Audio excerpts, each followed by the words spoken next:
এই জন্য নবীজি আমার উম্মতদের পেরেশানির ভিতরে পড়ে যায়। আরে আমার বাবা ইব্রাহিম তার উম্মতের জন্য কত দয়া, আমার ভাই ঈসা তার উম্মতের জন্য কত দয়া আর মায়া। এই জন্য আল্লাহর নবী তার উম্মতের জন্য ওইখানে সেজদায় পড়ে গিয়া কয়, আল্লাহুম্মা উম্মতি উম্মতি রব্বি হাবলি উম্মতি উম্মতি আল্লাহুম্মা উম্মতি উম্মতি। সেজদায় পড়ে দীর্ঘক্ষণ কান্দাকাটি করে নবীজি আমার সেজদা থেকে মাথা উঠায় না। মুসলিম শরীফের বর্ণনার ভিতরে আল্লাহ সুবহানাহু ওয়া তাআলা জিবরিল আমিনকে পাঠায় দেয়া, জিবরিল আমিনকে দিয়া আল্লাহর নবীকে গিয়া কয় যে জিবরিল যাও যাও আমার নবীরে গিয়া সান্ত্বনা দাও। আমার নবীকে গিয়া কও ইন্না সানুরুজিকা ফি উম্মতিকা ইয়া রাসূলুল্লাহ। ওগো নবী ইরফা রাসাক, আপনি আপনার মাথা উঠান।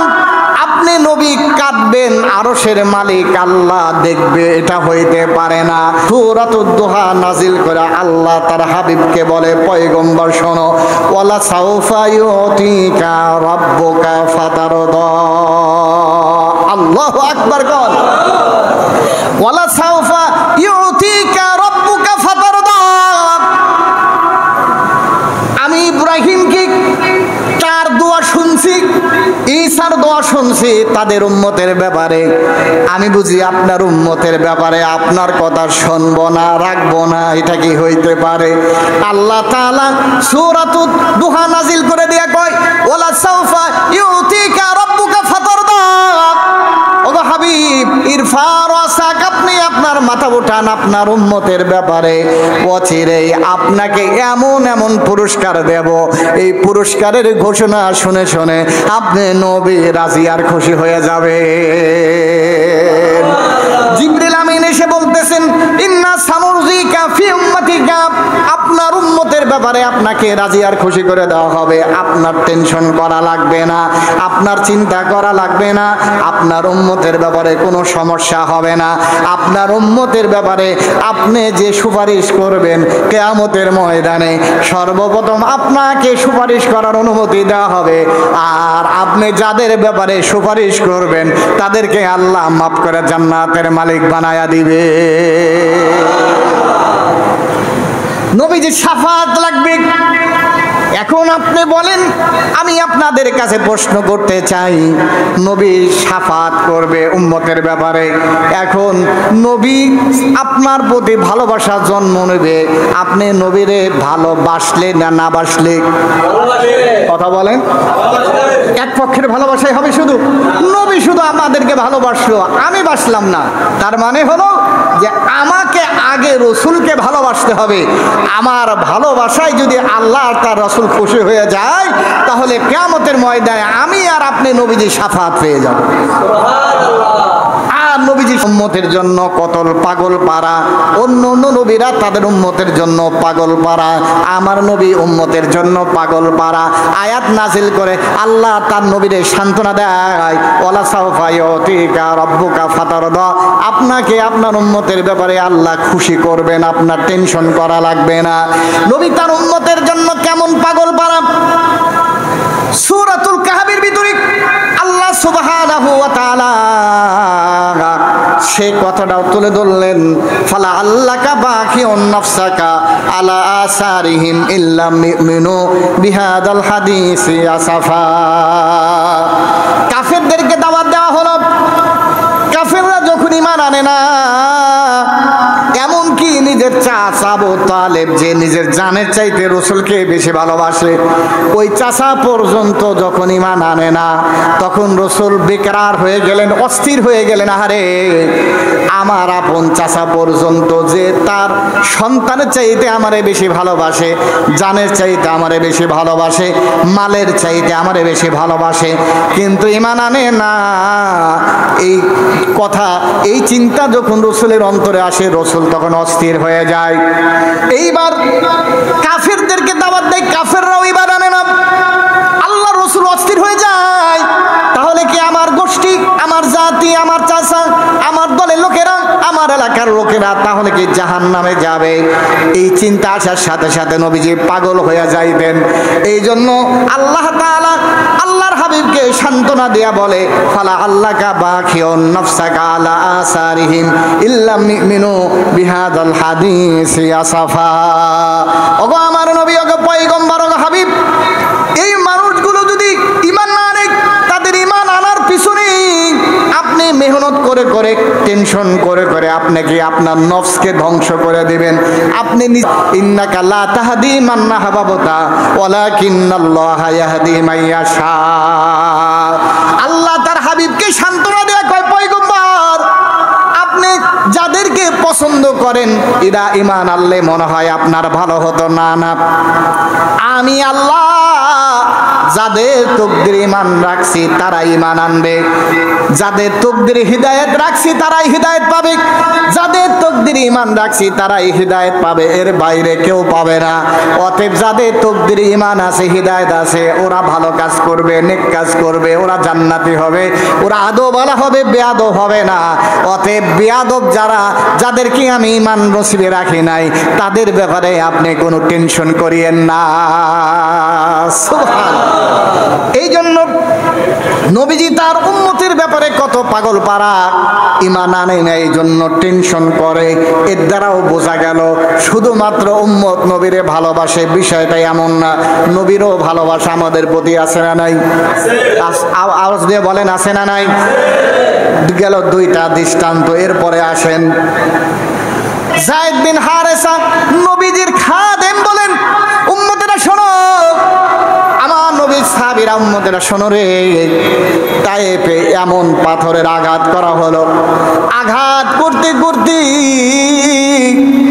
সাইয়্যিদুল মুরসালিন নবী, খাতামুল আম্বিয়া নবী ও রাহমাতুল লিল আলামিন নবীর শরীর মোবারক যুবকদের পাথরের আঘাতে আঘাতে তায়েফে আব্দুল্লাহ ইবনে হযরতে আব্দুল্লাহ ইবনে আব্বাস রাদিয়াল্লাহু তাআলা আনহু মসজিদ আছে, সেই দাসান রাদিয়াল্লাহু তাআলা আনহু যে বাগানের আঙ্গুরের রস আল্লাহর হাবিবকে খাওয়াইলেন।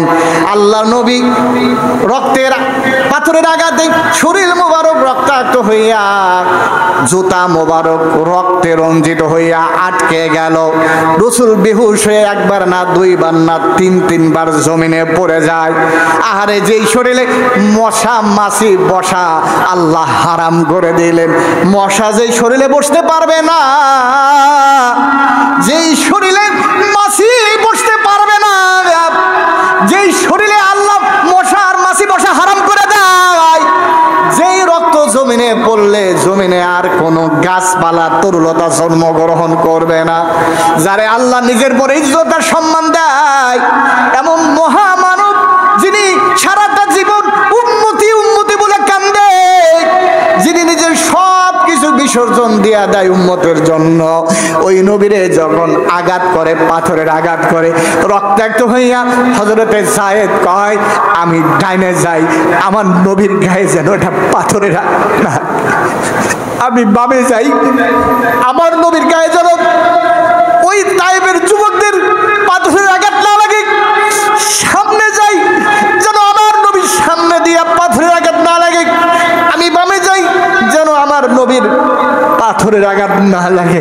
কিন্তু আমি একা, ওরা অনেক হওয়ার কারণে পাথরের আঘাত লাগতে লাগতে নবীজির শরীর মোবারক এত ক্ষত বিক্ষত হয়ে গেল, রাসূল আমার বেহুশ হইয়া জমিনে পড়ে যায়।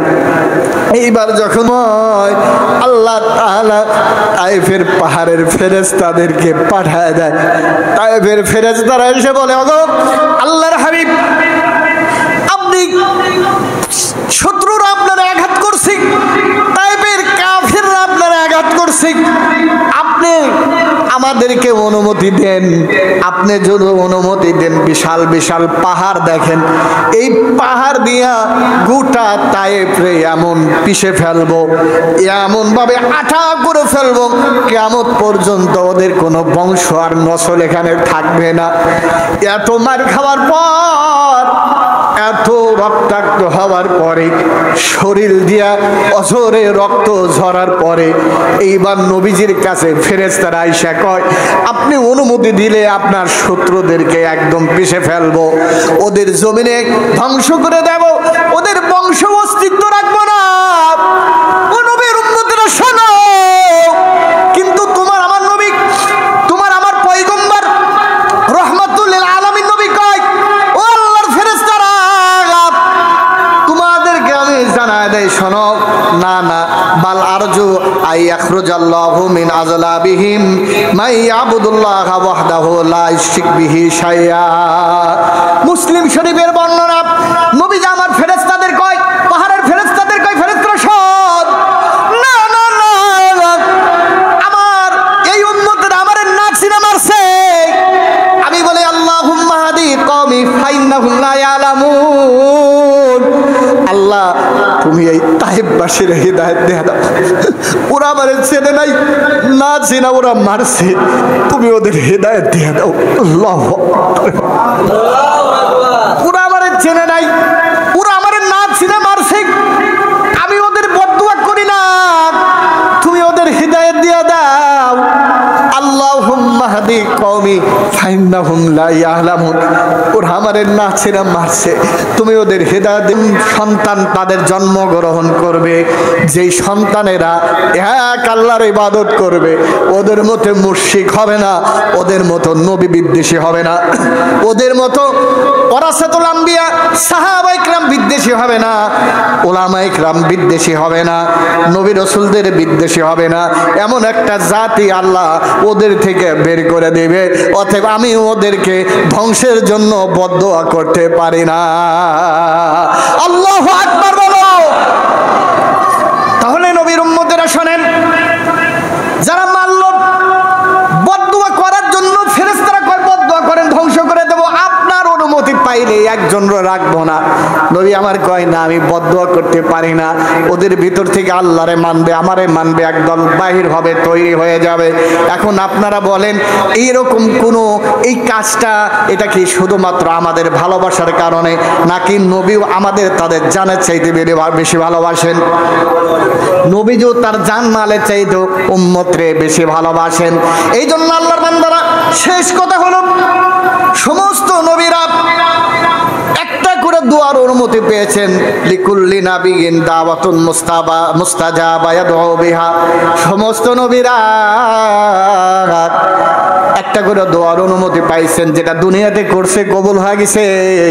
কিন্তু আমার আপনার পয়গম্বর রহমাতুল লিল আলামিন পয়গম্বর বলেন, ওয়াইন্নী আখবাতু দাওয়াতি শাফাআতান লি উম্মতি ইয়াউমাল কিয়ামাহ। নবীজি আমার বলে, কিন্তু আমি আমার গুনাহগার উম্মতরে দুনিয়াতে তো বিপদ থেকে বাঁচবে, কিয়ামতের ময়দানে বিপদে পড়ে গেলে আমার উম্মতরা বাঁচবে না। এই জন্য আমি আমার উম্মতের জন্য দাওয়াতি শাফাআতান লি উম্মতি ইয়াউমাল কিয়ামাহ, সুপারিশের দোয়াটা আমি আমার উম্মতের জন্য কিয়ামতের জন্য রেখে দিয়েছি। আমার উম্মতেরা কিয়ামতের ময়দানে বিপদে পড়বে, আমি নবী সুপারিশ করে করে আমি আমার উম্মতরে জান্নাতে নিয়ে যাব। মুসলিম শরীফের বর্ণনা। তাহলে নবীর উম্মতের আমি আপনাদের কাছে জানতে চাই, যে নবী এত আমাদেরকে ভালোবাসে, উম্মতের ভালোবাসে, এখন ওই নবীর প্রতি আমাদের ভালোবাসা দেখানোর দরকার আছে না নাই? আওয়াজ দিয়ে বলেন, আছে না নাই? সবার আছে, সবার আছে। নবী আমাদের ভালোবাসে, আমরাও নবীরে ভালোবাসার দরকার। যারা বলেন আছে, তারা হাতটা দেখান। নবী আমাদের ভালোবাসেন, আমরাও নবীরে ভালোবাসবো, দেখাবো। এটা আমরা চাই তো সবাই, সবাই চাই। সবাই জোরে বলেন না আল্লাহু আকবার। আরো জোরে বলেন না আল্লাহু আকবার। এই জন্য হাতটা উঠায় রাখে বলেন, নবীজি সাহাবীরা বলছেন, ফিদাকা নাফসি ওয়া দামি ওয়া আবি ওয়া উম্মি ওয়া মালি ইয়া রাসূলুল্লাহ। নবীজি সাহাবীরা বলছেন, ওগো পয়গম্বর, আমাদের নফস, আমাদের রক্ত, আমাদের মা, আমাদের বাবা, সমস্ত মাল আপনার জন্য উৎসর্গ করলাম। আমরা রাজি আছি তো ইনশাআল্লাহ? আওয়াজ দিয়ে বলেন, রাজি আছি তো ইনশাআল্লাহ? হাতটা নামান। তাহলে নবীজি সাহাবীরা নবীজির এই ভালোবাসা দেখে বলছে, ফিদাকা নাফসি ওয়া দাবি ওয়া আবি ওয়া উম্মি ওয়া জামিয়া মালি ইয়া রাসূলুল্লাহ। ওগো নবী, আপনার ভালোবাসায় আমরা মুগ্ধ হইয়া আমরা আমাদের জান আপনার জন্য কোরবানি করলাম, আমাদের রক্ত আপনার জন্য কোরবানি করলাম, আমাদের মা বাবা আপনার জন্য কোরবানি হোক, আমাদের সন্তানাদি আপনার জন্য কোরবানি হোক, আমাদের সমস্ত সম্পদ আপনার জন্য কোরবানি হোক। এই কথা বইলা নবীজি সাহাবা